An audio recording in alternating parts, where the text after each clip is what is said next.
Johnny, I want to hear your review of the Elden Ring DLC. Oh, yeah. I have my own review. I'll give you mine too. You have Shadows of the Erdtree review? Well, listen, I saw one room of it. I saw my brother got the DLC. I'm looking at it. Walked into one room where a bunch of these ogre things were sitting in a pool of blood like that and just turned the system off. So that's the most that I experienced. And I'm just going to say... Wait. He came into the room, was actively like, I'm turning the system off. No, he didn't. I was like, I will not play this. Oh, not in my household. Yeah, I personally did not want to play that. Oh, okay. So my review is, it fell short. Because I saw one thing and said, fuck that. So you should have shown me something that said, I love that, but you didn't. No, so I'd love to get in this. I of course, first I want to hear from someone who actually played it, Johnny. Like, yeah, what's it like? I technically beat it 2 days ago. Oh, technically. Yeah, I want to know about this. The last boss was so fucking hard. I had to summon someone to help me. That's okay. I've gotten through all those games by using summons. Yeah, I feel like I have a lot of feelings about this game, just in general. Yeah. Now that the dust is kind of settled, I think Elden Ring has some of the best exploration and lore out of any of these Souls games. I think the boss battles are so fucking annoying in Elden Ring, just because they figured out what players do, and they made every boss counter that. Yeah. And obviously I can make builds to counteract that, but I'm not 20 anymore. I don't have the time to make these crazy builds. So for me, it's like, I don't know. I kind of feel like it's the worst of the From games. I still think like I'd prefer to play Dark Souls or Demon Souls or even Bloodborne over Elden Ring. Yeah. And I feel like I'm not looking at the chat right now. I hope they don't aren't roasting me. But but like exploration wise and lore wise, unmatched.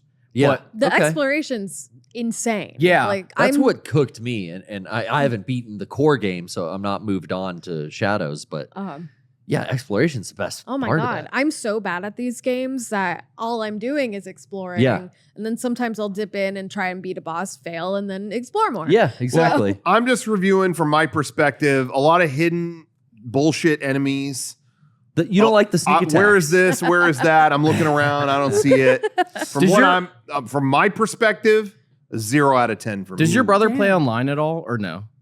I don't know. I love playing online because the people put notes and be like, be wary of left. Yeah. And I love that. Like, I don't give a fuck. Like, I hate when an enemy just pops out of a fucking room and I don't see them. Playing online, it does make it easier. Yeah, but it also people troll. So that's true. That's true. I played all of Bloodborne offline and then realized when I started Elden Ring, like, oh, every little note around the edge here is warning me, like something bad's gonna happen if I go over there. Yeah, obviously. Yeah.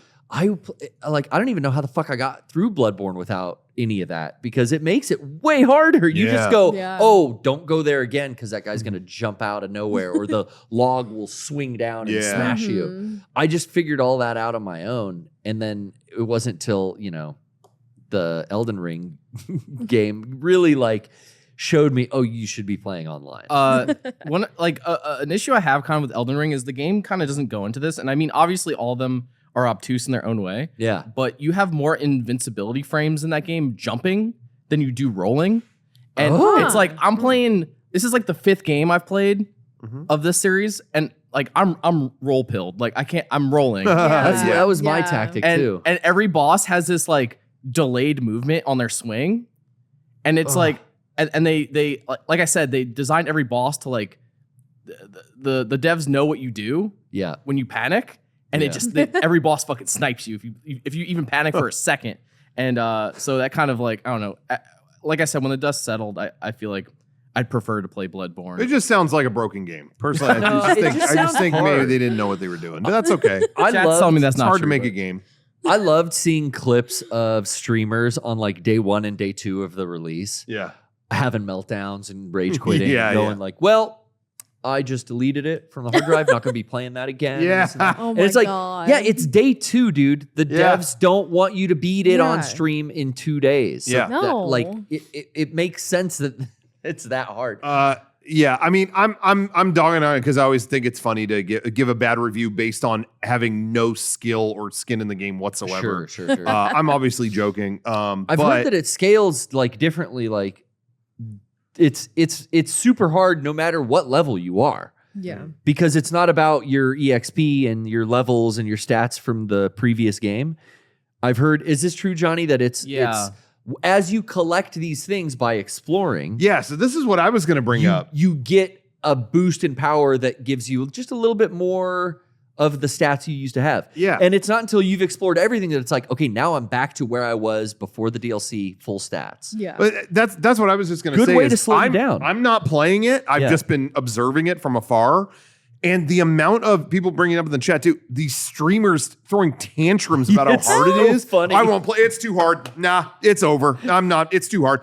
And then even I am watching going, do they not know about those items you collect? Yeah. And it does, and I'm listening. I'm like, they don't. No. And it's like, I'm not even involved in this shit and I know about that. How do you not?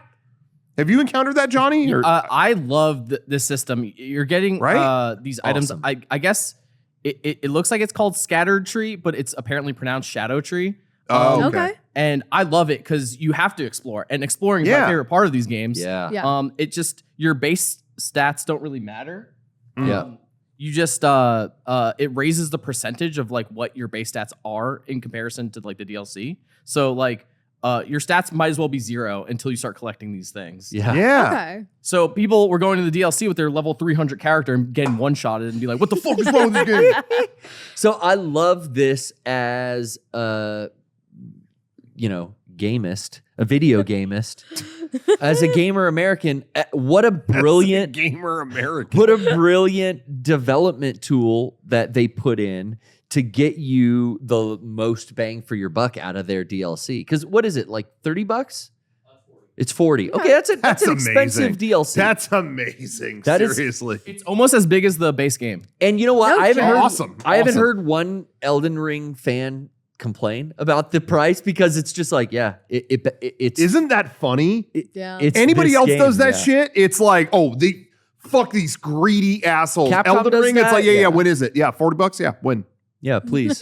Isn't that funny? Here. But Let me that's pre-order it. That's the value of like having good rep like that, you know? Yeah. But I love that they put in that level of thought to where Yeah. like, hey, this will make you have to play the whole thing again. yeah. You can't just go in and one shot everything. Like that would be boring. I'd spend Yeah, $40 and for nothing. I beat the game on stream in 2 hours. I'm done.